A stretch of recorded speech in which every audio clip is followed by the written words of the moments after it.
It's a real pleasure to introduce somebody like Martin to come and speak to you all this morning, because it must be about a year or so ago now when we first met, and we have a joint passion for beer, I think, in local pubs, and we've had some really fascinating conversations when we've invited one another out to just catch up and just have a bit of a chinwag.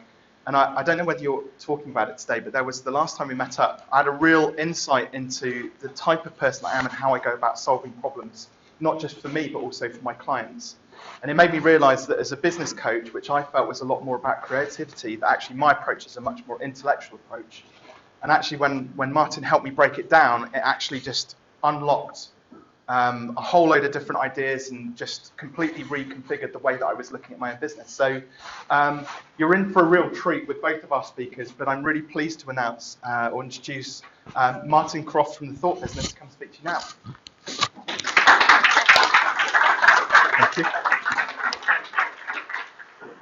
Well, thank you for that. Let's see if we can make a start. This is really odd. I've done this many, many, many times. And to the build-up of this, I suspect Kate might well be feeling this as well, that there's a set of nerves that come in. I've been nervous about this for a little while. I've been thinking about this for quite some time. When Robin first invited me along to come and do this presentation, I've been having thoughts about what I might present. And actually, a little while ago, he sent me what we are actually going to go and talk about today, and that was completely different to what I thought I was going to talk about. So I had to go and reinvent what I was going to talk about. But it's the same thing, so it'll be fine. Now, the odd thing about being nervous in a situation is that it goes. Now, I'm nervous before, and I may be a little bit nervous now, but the interesting thing is, it goes. Now, the odd thing about that is that it goes for some other reason than me presenting. Because if it was the presenting that was doing the nerves to me, I'd still be nervous. So something's going on with me that's helping the nerves go, and it's got nothing to do with the circumstance that we're in. So the circumstance has got nothing to do with my nerves. And we'll be talking a little bit more about that today. So the work I do with businesses is exactly as it says on the slide. We get businesses and we help them solve intractable problems really simply and quickly, like 3 days. We help them with massive problems. And they're very grateful for that because they've been working over intractable problems for years and years and years. They'll have had all sorts of Six Sigma experts in and lean activities going on. And they really wanted breakthrough ideas. And we come and work with them after a little bit of intake, or a fair amount of intake. We work with them, and after 3 days, they resolve all of their problems, such that they can double the size of their business, or they get insights to double the size of their business. All right, and so what we're going to do today is a little bit about subtractive psychology. You may have noticed Adam and Robin's conversations as they sort of present themselves in this sort of audience, and they're full on energy, which is great to watch. But we'll be going in a completely different direction today. Completely different. Because we'll be taking energy out of that and actually seeing what's going on with the process of what's going on in you moment to moment. So the subject or the title of today is actually about learning and learning fast. And actually learning is about how humans solve problems. And we're a bit, I guess, indoctrinated into a way of learning how we solve problems because of schooling and universities. We learn it by reading and rote, and we go and practice and practice and practice and practice. And actually what we do when we learn is nothing to do with the reading of books, but actually what happens is we go through something called a realization. We get an insight. Robin was talking about insight earlier on, and it was a learning point for him. We learn hugely from that insight. And that happens all the time.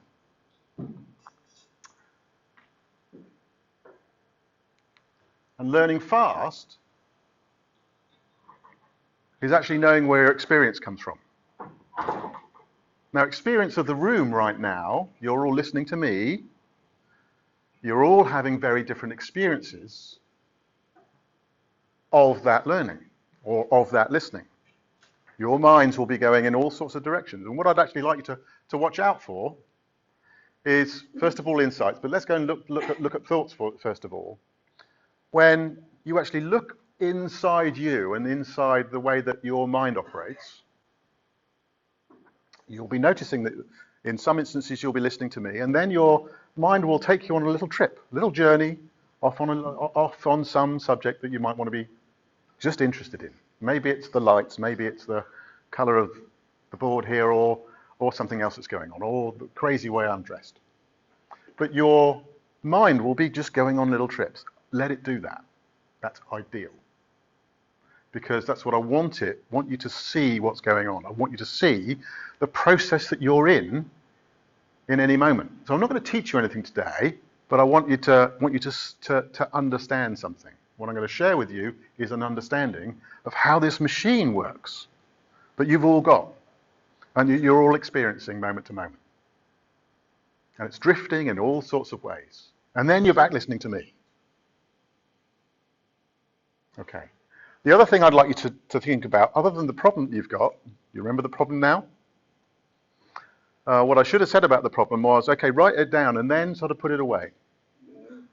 Because it's now front of mind. It's a bit like, when you think about buying a new car, you'll instantly see all sorts of the same sort of car on the road. You might be buying a Golf and you see lots of Golfs on the road. You'll begin to notice that problem now in your head as it crops up. So just watch out for that. And watch out for insights. So fresh thinking on something, maybe about that problem or something that you've not realized before. Watch out for insights. And when they happen, maybe at the end of the day, when we're together for a Q&A, share them with me. Share them with the crowd. It's really important to do that. Now, I can't promise all of your problems will be solved today. It would be great if that was the case. I suspect you'll see some insights today around your problem. But over the next 3 or 4 days, you'll start to see something more useful about the problem you've got at hand. All right. So let's make a start. We're fooled with what's going on.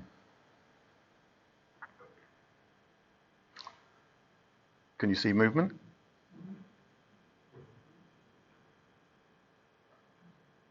Odd, isn't it? That we're fooled by an image there that is clearly stationary, because I can put my hand on one of them and it will stop. It stops. And now it's moving again. We are fooled by it. Okay, so who can see the white triangle in between the, or surrounded by the lines and the sectors of circles? There is no triangle. It's not there. It's a space just like the space around it. There is no triangle, but we are sucked in to believing that that triangle is real. You'll have seen this before, I'm sure. The old lady and the young lady. Who can see the old lady? Who can see the young lady?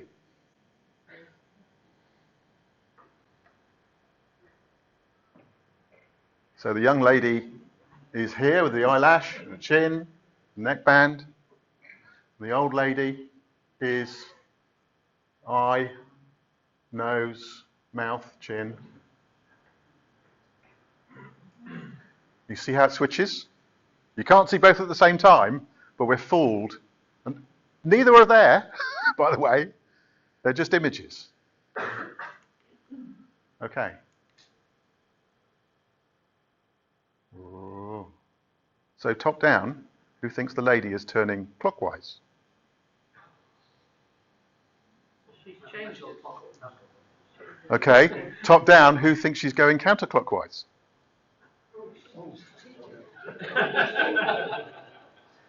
Look around. So what's going on? It's the oddest thing. Now, our perception of our experience is being fooled all of the time. It's being fooled all of the time, and yet we don't see it. And we don't see it, we don't see the internal mechanism going on all the time. Now, we perceive that our experience is coming from outside of us. That's what we perceive. All right, so the first thing is, everything is not as it seems. We get confused with what's really going on. I really want you to hang on to that. Now, I've shown you illusions specifically for the fact that there's illusions. There's also an internal illusion going on as well, which we'll come on to a little bit more accurately. All right, let's talk about the up and down nature of life. Can you give me a 10-minute warning and a 5-minute? Cheers. So this is Eva. This is our dog. And we're going to go down. Actually, who's got a dog? And who's had to let go of a dog, if you know what I mean? Do you mind us going there? Is that okay? Oh, okay. It's a bit raw. Do you mind us going there? Is that all right? Okay. So this is our first pet. She's an amazing animal. We've fallen in love with her completely. She relies on us for everything. Where she walks, when she walks. Her name's Eva. When she goes for a pee, where she goes for a pee. She's an amazing animal. We love her dearly, and she's made a complete difference to us. She relies on us for where she eats, what she eats, when she eats, where she plays, what she plays with. And she's likewise completely devoted to us. Now, there will be a time when I'm going to have to take her to the vets, and I'm not going to bring her back. And that's a bit of a low feeling.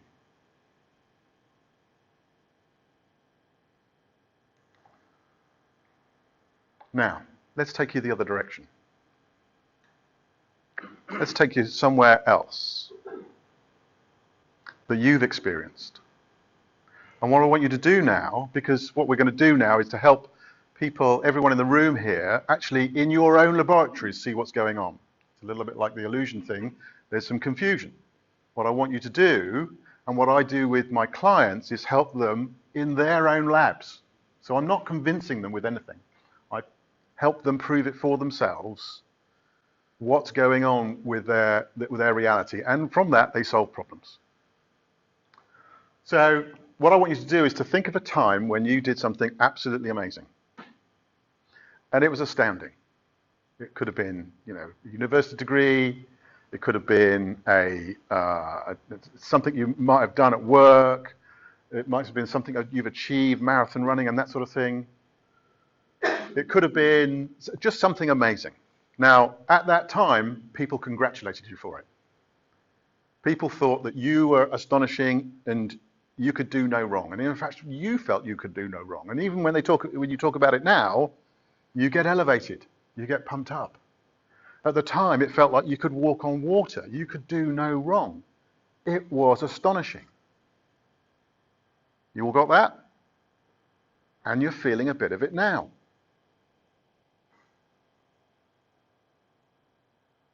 Now, there's nothing wrong with the dog. The dog's fine. I nearly brought her in today. It would have been lovely. And the experience you had with your amazing thing, that's not in front of you now either. But you went from a really low experience to a really happy and enlightened experience. None of which is happening now. So what's going on? The truth is, all the time, if I can see what the next slide is. Yes, you're feeling a bit of it now. Okay. The truth is, let's go back one, is that what you experience is not what's going on in the room right now. It's actually got something to do with something that's going on in between there. And what I've been sort of feeding you is thoughts. You've had your own thoughts and your own experience of what you did, and maybe your own pets, and your own experience, and it's made you go either low or high. So that feeling that you're getting isn't coming from the circumstance. It's coming from the thought of the circumstance, which is totally different. Puts a whole new perspective on what you're going through, and also what you're going through with your challenge or your problem. Your feeling from the problem isn't coming from the problem, it's coming from your thought of the problem. So more examples. A plane going through bumpy weather. Who likes flying? That man over there I know does. Yeah, me too. Who is okay with flying? Who positively dislikes flying? None in the room. Okay, that's cool. Some people detest flying. Now, if you take 100 people on an aeroplane, one person, and it's going through bumpy weather, one person will believe they're going to die, and another person will believe they're on a roller coaster. They love it. And there's 98 people in between that are having a completely different experience, but on the same level. So, recognizing that, what has it got to do with the plane and the bumpy weather? It's got nothing to do with it. It's all self-generated. It comes from that person. Something else is going on. It's not anything to do with the bumpy weather.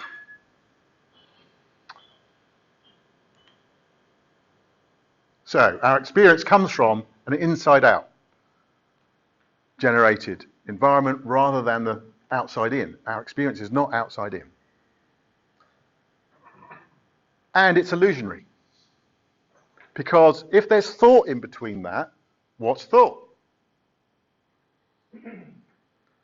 Thought, if you've never thought about this, is our imagination. It's the same as we had when we were 3, 4, 5. When we used to call it imagination, it's the same now. We've not grown out of imagination. We've grown into believing that it's real. It's not. It's our imagination. It's illusionary. So anything we've got on our problems are thoughts, which are illusionary. I'm going to give you some more. Just to hammer it home. Those people that are wearing glasses right now can see them. Or can feel them, for those that are wearing them on their heads. Everyone that's sitting down right now can now feel the pressure of the seat pushing up on their legs. It was always there, but we notice it because we put a thought now in the way. We can see the thinking. You can feel the tightness of your shoes. Yeah? You can feel the sun and the heat coming through from the window. All of a sudden, because you now think it, you realize it. You see it. Okay. So, a further thought experiment. Okay. So, Robin, I might need you to write something down. What I'd like you to do is think of a time when you were totally at peace. When you were absolutely chilled. And what I'd like you to do is to think about what qualities showed up in you when you were completely at peace. You could have been on the beach, you could have been walking, you could have been just chilled in bed, you could have been whatever you were doing. Think about the qualities that came up with you. Maybe write one down. Okay, if you've got any now, shout them out. Elated. Elated. Do you want me to write these down? Yes, please. At peace. At peace. Content. Contentment. Relaxed. Relaxed. Serene. Serene. Accept. Accepting. Open. Happy. Happy. Confident. Confident. Carefree. Carefree. Clarity. Clarity. Focused on the now. Open to now. What was that so again? Focused on the now. Focused on now. You see now. All right. Good list. Now, no matter how many times I do this, I get exactly the same. People see this all of the time when they're at a relaxed state. Thank you very much. Cheers. People get it when they're in a relaxed and peaceful state. This comes up. Okay. So, I'd like to ask you another question about them. Did you do clarity? Or did it just appear? Did you practice clarity when you were in that space? Did you practice happy? Or open? Or did they just show up? They just showed up. You didn't have to do anything. So, if they just show up and you have to do nothing but to make them show up, what does that imply? Do more nothing. Do more nothing. Like that. But what does that imply about you and these qualities? They're always there. They're built in.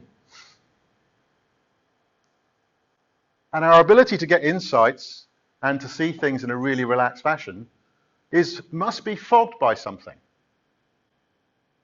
Now, wouldn't these be more useful in business? Do you think? So what we do is to take people to this. They get insightful. All right.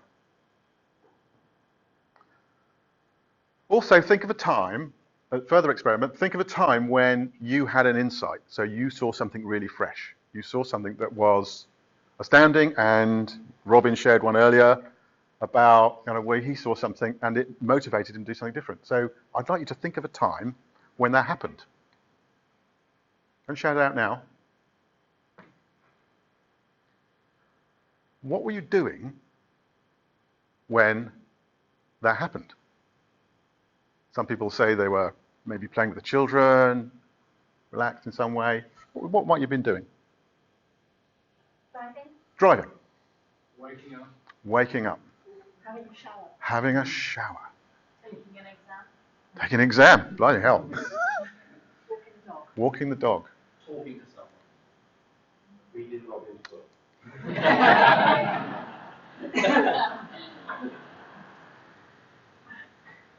It's the same. When our mind is not doing much,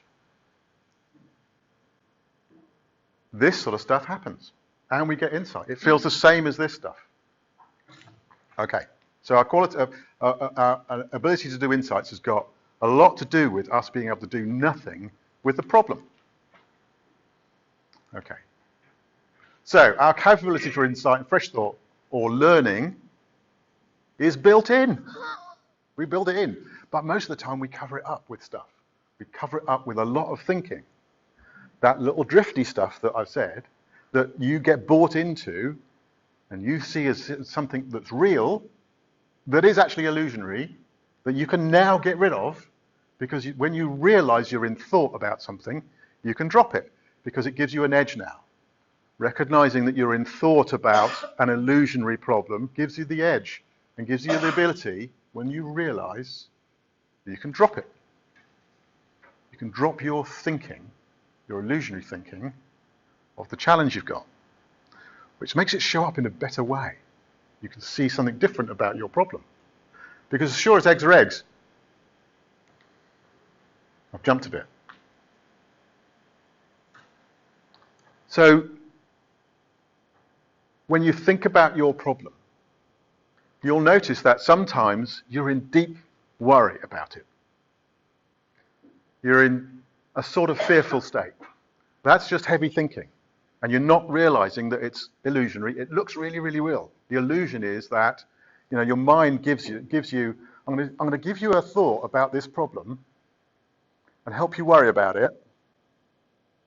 And you're going to go and look over there to sort that problem out. Because don't look at me. I did nothing. It does it all the time. We believe we're interested in that, so it's going to feed us more thoughts and more worry about that challenge that's in front of us. That challenge is actually fairly neutral. But what we've got is a lot of thinking going on that's actually illusionary and doesn't need to be. When we wake up to that fact, we can think something different. And we get insight coming along. This sort of stuff happens. And we get on with our lives, because that problem is not always there in our thinking. It's up and down in nature.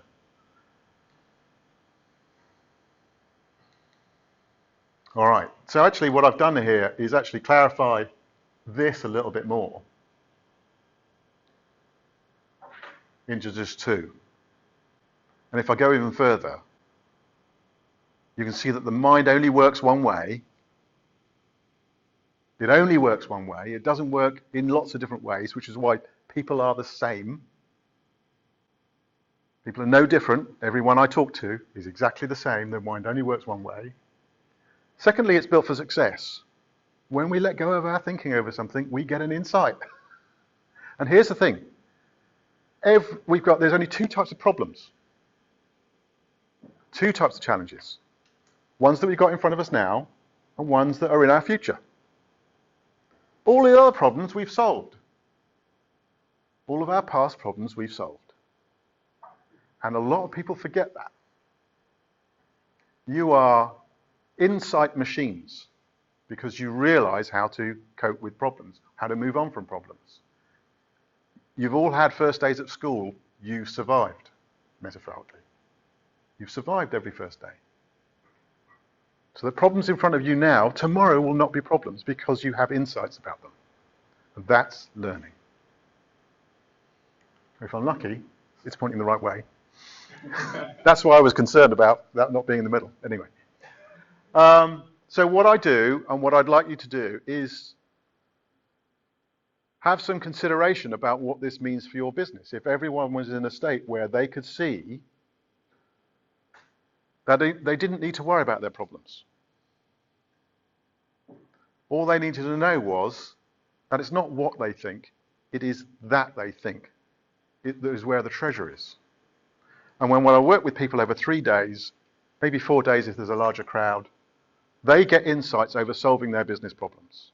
And one of the challenges of a company that I was last working with, he came to me with 17 problems, 17 items. I was angry with my staff, I'm short-tempered at home, I don't really want to turn up for work in the morning, I'm worried about work, I've got this going on, I've got that going on, I'm worried about business and my clients and my partners and my wife.